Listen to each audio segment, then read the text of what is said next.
Across the region have seen an uptick in cases of domestic violence because of the pandemic. Victims are isolated, they're stuck at home, often with their abuser. October is Domestic Violence Awareness Month, and given the two recent cases of domestic violence that we covered just this week, our Lindsay Nadrich is going beyond the headlines tonight to find out what resources are available. Lindsay? Yeah, not only are reports of domestic violence up, Raphael House of Portland tells me the calls they're getting are more lethal and the situations are more extreme because the stress of the pandemic is making things that much worse. The calls are very different than what we experienced pre-pandemic.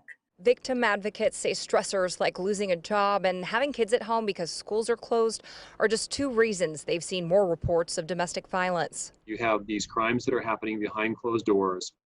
You have people who are socially isolated and vulnerable in that situation that they find themselves. And then COVID just acts as a magnifying glass to intensify all of those dynamics that are already present. This graph shows the number of domestic violence cases charged in Washington County in 2018, 2019, and 2020. Here you can clearly see the uptick there because of the pandemic. Domestic violence thrives on two main ingredients, stress and social isolation. So the first thing you can do is just know that there are people out there that want to help. The Clackamas County Sheriff's Office also saw a roughly 50% increase in reported domestic violence cases in February, March, and April. And in Vancouver, the numbers were up as well.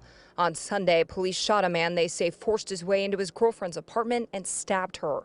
And last week in Salem, we're told a woman's brother-in-law showed up at her home, shot her in the face before shooting and killing her 11-year-old son and 24-year-old daughter. Family says that situation escalated because the man's wife moved out. The most dangerous time for survivors is when they're escaping, which is why confidential domestic violence shelters are such a necessary part of the community.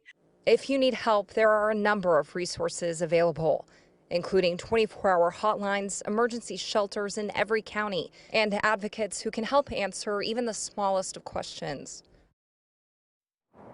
Well, the Washington County DA said the secret is to get the word out about what you're going through because there are people who want to help. Victim advocates can help you create a safety plan or even just talk you through concerning behavior. We have a full list of resources, including those 24-hour hotline numbers on KOIN.com. Reporting live, I'm Lindsay Nadrich, KOIN 6 News.